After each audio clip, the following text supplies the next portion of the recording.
Right. I don't have much today, but I actually don't even have anything scripted or written. But I have been doing some reflecting recently, and I thought that part of some of the culmination of some of what I've been thinking about might be helpful for all of you.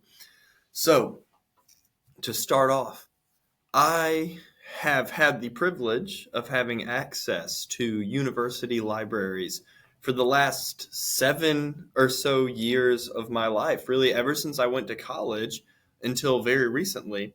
I had this great wealth, this resource of scholarship that I could access instantly online now, right? Um, whatever I wanted, whenever I wanted to do it. And if by some chance the library didn't have it at my university, either college or seminary, they would order it. And I'd get either a physical or a digital copy within 2 days. That is a blessing and a resource that colleges and seminaries pay a lot of money for. And it's something that I got to benefit through being a member of that institution. Um, and even now, as an alumni from seminary, I'm part of an alumni network. And so I get some access to some things, namely the ATLA religion database, which is a really good one. There's a lot of good scholarship up there, but it's a fraction of what I used to have access to. And so that got me thinking. When I was finished thinking about myself, I started thinking about you, our viewers, most of which I would assume are lay people who are doing theology as a hobby. You love it, you're enjoying it just like the rest of us and eating it up. And you're probably finding that it's difficult or very expensive to find these resources or to access them, this scholarly material that kind of goes beyond the popular level writing that we read in blog posts and stuff. And so now for the first time, really ever since I've been an adult and cared about reading this stuff, I'm in a similar situation. And I'm saying, well, it's hard to access this stuff. Where can I find it? Where can I, just a layperson sitting on my couch or at my desk, find access to these scholarly materials? And I want to help with that today. Because while we can't, unless you get visiting scholar status, while we can't get full access as a student at a Bible college or seminary would, we can do some things. There are some ways that we can access some of this scholarly material at home for free in many cases or for very cheap.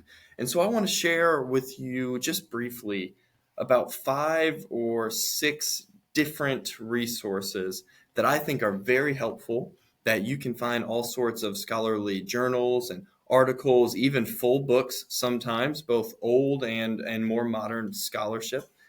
And you can access these for free or for very cheap. So let's just jump right into it. I will try and share my screen with you.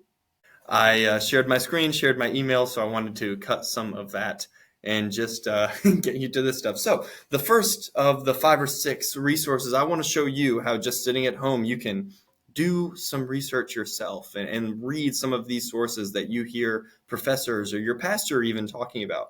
And the first one, very popular, the first one is called JSTOR, and it is a collection of mostly articles. That's where it started. It collected articles from academic journals, and that's the place you would go. You would go to JSTOR if you wanted to read something out of, like, I don't know, I think any journal for religion or for the rest of the humanities. This is where you would find that stuff. So history, religion, theology, probably sociology, maybe art history. But in our context, what matters is religion, theology. And so you can see that I've got something typed here, Kant and salvation, um, you know, just a random collection of, okay, I'm sure someone has written about this. So you put it in the search bar, but really whatever you want to search, you can do. Whether you want to talk about soteriology or you want to talk about ecclesiology or you want to talk about identities or this or that, type that in, whatever you're looking for, person, name, idea, hit search. So let's see who's here. Pragmatism and critical philosophy. Not really interested in that. Kant's ethics of grace. perspectival solutions to the moral difficulties with divine assistance. Okay, sure. That's fine. If that's something you're interested in reading, it is by a scholar named Stephen Palmquist. Okay, we've got our abstract here, and you can access the journal here. Now, first, this is what I had been doing for 7 years. I could log in through my university library. Obviously, we don't have the ability to do that. So what you're going to do instead is hit this, alternate access options, and look at that. Just like that, you can read 100 articles a month for free with JSTOR. I've tried this a few times, so I'm pretty confident that it works just as advertised. And you can do that. And most of us probably aren't looking to read much more than that. If you are, you're doing major research, and maybe you should get tied in with the university. But there you go. So instead of spending $22 to buy one article that is probably, does it say 24 pages? That's $1 a page. That's ridiculous. You can instead read it for free at a limited rate of articles, or you could subscribe. JPass is just, their premium service basically to access all of JSTOR. I believe it's $20 a month or $200 a year, which if you're interested in that, that's great. But this video, I am trying to help us find free ways for us to do research. So again, you can type in anything. Let's just see ecclesiology in JSTOR, what comes up, any research, any journals. The sacramental ecclesiology of Lumen Gentium. Okay, so this is going to be talking about the document from the Second Vatican Council. I don't know. I'd have to read the abstract to see what direction they're trying to take this in. But you see, this is relevant stuff that you can find. Journals, usually the articles are bite-sized. They're not too long. Again, we're not picking up full books here. These are articles in academic journals. And yeah, there you go. Right at the tip of your hands, you have access to 100 free articles a month of contemporary research. Old stuff that's been done is there. And really anything you're looking for. There are books and stuff in JSTOR, but generally this is the place you would go to find articles, which is great if you just want to learn about one idea and you're not really interested in reading a 400-page book about it, or just a very abstract idea that there aren't books about. You can find articles for it on JSTOR. So that's the first one I wanted to talk about. The second resource that I wanted to talk about is, let's see what direction I want to take this in. Let's do Google Scholar. Okay, so Google Scholar. Let me see if I can backtrack into the webpage here. Oh, you see me looking up different Anglican theologians. Either way, you can type in Google Scholar, and this little search bar will come up kind of like what you can see. It's a bit bigger. It looks like normal Google, but it says Google Scholar.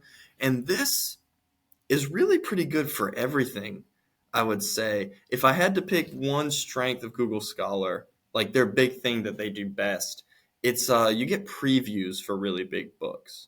So you don't generally get access to full books. So I'll show you an example of that in a second. But you'll get previews for these books. And a lot of times that's just what you need. It's a lot of times the chapter that you need will be included in the preview of a Google Scholar book. And then you can go on your way. You can cite it if you're writing a paper, or you can just move on. But yeah, Google Scholar is best for looking at books, best for just finding resources in general, because all of it will come up. And you can click on a book, for instance. I'll search N.T. Wright and Paul to see what he's got to say about him, because N.T. Wright's an expert on Paul and Paul's epistles. So we find this book, which is a good book. Let's see. What is it called? Paul in Fresh Perspective. I have cited this book numerous times. Whenever I've written a paper on the New Testament, it's always one of these books, this one or others by N.T. Wright. And so here you see we get the whole book, the table of contents. I shouldn't say the whole book, but we get the table of contents. We get a big amount of this book, but it is a preview. And we get to the end of the preview. Now here is what you can do at this point. Because obviously, if you're trying to read the entire book, you can't. Google Scholar with older books, you can totally do that with books that are in the public domain. But I want to show you a better resource for older books, especially obscure ones. But you can do that with Google Scholar. But the strength here is finding books. Once you've found the book, many times, and I would say most times, maybe most times, I think most times, at least I've had a lot of luck with it. You can search the title of the book you're looking for, Paul and Fresh Perspective PDF. And I don't want to endorse this because I don't know the legality of it, but all researchers have done this. And then, boom, you can find someone, and this is just right on Google. You don't have to go to any like deep resource to find this.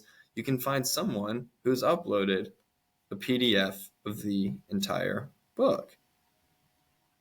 And again, I don't know how much I want to endorse this. It really depends on how you feel morally about accessing these resources. And I don't really know the legality of all of that stuff anyway, but that is an option for you. If you wanted to do that, Google Scholar is a great resource for helping you find these full-length books, giving you huge chunks of previews. But if that's not enough and you're not committed to buying the book and you don't feel any moral qualms about finding a free PDF, it's usually a simple Google search on the first page, and you can find it uploaded for your research purposes. Okay, so we've talked about JSTOR for finding primarily articles and journals. We've talked about Google Scholar for finding books. Again, usually just big samples of books, but they are generous big samples. And with older books, you can find the whole thing. The third resource is the place where I would suggest you go to find these old books. And by old, I mean like ancient. So either medieval or early church period, sometimes just 1800s, but just those old books. Some of them, a lot of them are out of print. They might be impossible to find in a lot of places, but you can find them here in the Internet Archive. This is another popular one. You may or may not have heard of it, but the Internet Archive, this is not a place to find new stuff. This is basically a museum of a library online. Everything here is available for free. And so you just go on, search Internet Archive, and I'll have all this stuff linked below. I tried to prepare somewhat with stuff searched so I could show you all how it works, but they're very easy to navigate, all these websites, and you can do that yourself. But the Internet Archive, this is where you go to find primary sources. Old stuff that has been out of print for decades, if not hundreds of years, stuff written by the original author or very, very early translations. And that's what we're about to go to here. So this book, First Principles of the Reformation, this is a book, the three primary works of Martin Luther, I almost said Martin Luther King, of Martin Luther translated into English. We see here, this translation was published in 1883. So we're talking like 140 years ago. This was published. This is not still in print. So especially stuff like work on Luther that's constantly being updated. But here we just have a really good and concise translation of the primary works of Luther. I picked this one in particular because I've recommended this on podcasts before, and I will recommend it again. This is a really great resource to read Luther's protests against some of the early things that were happening, his interactions with guys like King Henry VIII, and his argument for why he believed what he believed. But besides, that's neither here nor there. You can find all sorts of stuff, old documents, and they'll be preserved in the Internet Archive. A lot of times you'll need to log in, and they will let you borrow it for an hour. Sometimes like this, it'll just be available, but don't be too dissuaded if you see like, oh, this was just a sample. Log in. It'll let you borrow it for an hour. You can do all your reading that your heart desires of old-timey language, or if you want to read it in those original languages, a lot of that stuff you can find here. So Internet Archives, primary sources. So let's see. We have done JSTOR for articles. Great place to find articles. We've done Google Scholar for finding the actual books, big samples of the books, and pointing you towards some of these larger works. We've got Internet Archive. This helps you find those old primary sources, sometimes really crappy scans and photocopies, but still pretty much the only place online you can access this stuff without walking into a library and flipping through 300-year-old pages. So the fourth thing I want to talk about that kind of covers the fourth category is ProQuest. Let me hit continue working here. ProQuest is a resource. Basically, as you see, there are journals, books, and different stuff in here. But this, dissertations and theses, master's theses, doctor of ministry theses, different doctoral dissertations and theses. This is where you're going to find that stuff. The work someone did for their graduate degree, primarily for their PhD. That's where you're going to find this research. So these experts who have devoted years and years into a specific thing and written their dissertation on it, gone through all of that peer review and defended it. This is where you're going to find these dissertations. And those reasons are why I think it's helpful to look at these. Dissertations aren't always going to be the most exciting thing to read, but they are specific. If you are looking for something specific, very hyper-specific, more specific than you can even imagine, a dissertation is going to be that. And another thing that dissertations are, let me see, I might have to reload here. Another thing dissertations are is recent. You can find what people are saying about a certain topic right now. Or within the last few years, you can find new research. And that's what ProQuest is so good for, in my opinion. It gives you access to these dissertations that people have written recently to help you know what direction the conversation's going, how this topic is being received in academic and scholarly circles. So let's just see the first thing up here. I did see this beforehand. I thought this was an interesting topic. So I searched soteriology, okay? Who's written a dissertation on that recently? We've got this, 2013, so 11 years old, Towards a Roman Catholic Soteriology for the Sin-Aged Creature, an intercultural dialogue between the soteriology, okay, blah, blah, blah, and so on. So, very, very specific. We've got here, this is actually, it looks like a journal and not a dissertation. I did search dissertations, didn't I? Well, either way. So you can click on this. You can find all sorts of dissertations. I think this one actually, okay, so it is a PhD dissertation. Super long title because that's what the rule for dissertations. But you see this here, now you can see new research. You can see what people are working on right now. And that's the benefit of ProQuest. Again, you're probably going to want to do chapter hunting. Kudos to you if you're just interested in reading entire dissertations in your free time. But if you are specifically looking for, I don't know, something like this, the bridge between Vatican II and Han, not going to pronounce that Latin, or that fella, the soteriology of Edward Schillebeck. I actually don't know who that is, but that's fine. Maybe I should read this dissertation then. If you're looking for these hyper-specific things, journals are one good way to look, but if you're looking for what people are saying right now, and people that have really devoted a lot of time to it, these dissertations, ProQuest is the best place. And again, as you see, I'm not signed into anything right now. So much of this stuff is available free to you that you don't really have to do much. If you have to make an account, that usually is free as well. Just entering your email. All right.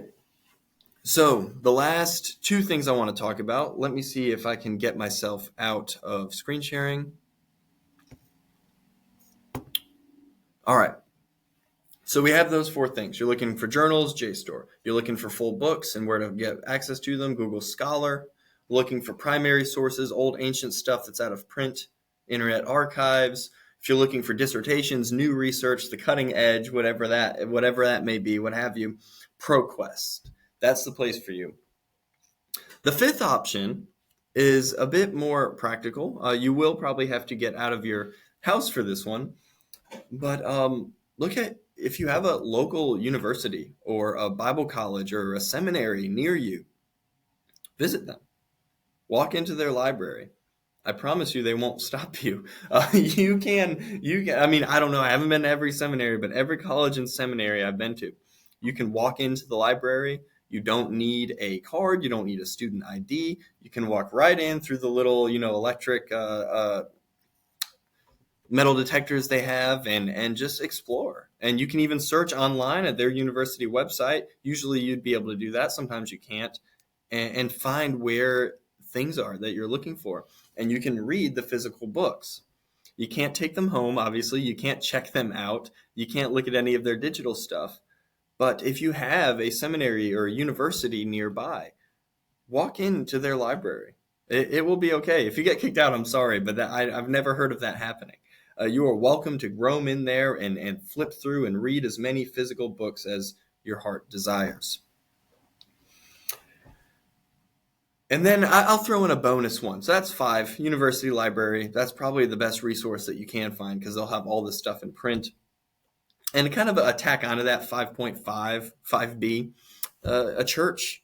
If you've got a big old church, mainline church, doesn't matter what their theology is, doesn't matter what they're teaching, they probably have a huge library that you can go to. You can ask them, say, hey, can I look through your library? You're going to have to ask their permission.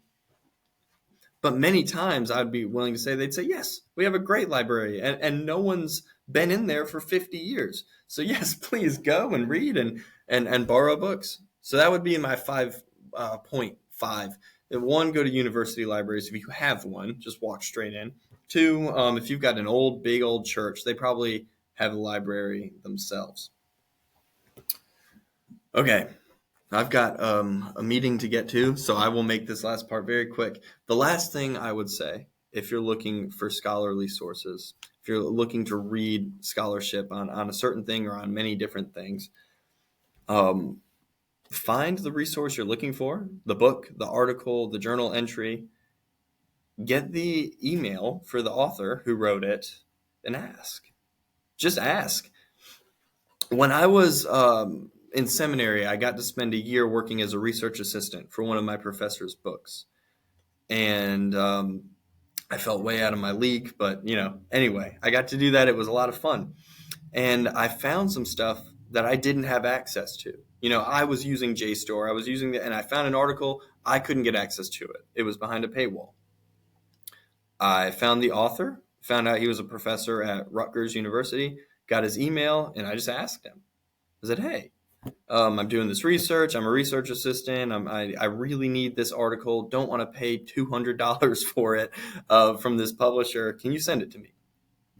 And within a week, he responded, said, yes. Oh, so good luck on your research. So happy to hear this. Very excited. And attached was a PDF of the article that I was looking for. So just, if all else fails, ask. Find the source you're looking for, the book, the article. Reach out to the author, the man or the woman, the professor, and say, hey, can I have access to this? Can you send me a PDF? I'm just curious. I'm just reading. I just want to learn more. And I would say 9 times out of 10, as long as they check their email, 9 times out of 10, they will say, absolutely, yes. Here you go. Okay, so it's already been 20 minutes, longer than I wanted it to be, but hopefully that was helpful for you. If you are a layperson, if you're just getting into theology and you want to go beyond the blog posts, you want to really read what the scholars are saying and have been saying and kind of jump into that conversation, that would be the direction that I would say. Primarily these 4 options: JSTOR, Google Scholar, Internet Archives, and ProQuest. That'll help you get that wide range of articles, books, primary sources, and dissertations. But then just the other stuff. See if you have a university or church library nearby. And if all else fails, reach out to the author and ask. Okay, that's all I'm going to say. I hope this was helpful. If so, please let me know in the comments below. And have a great week. God bless.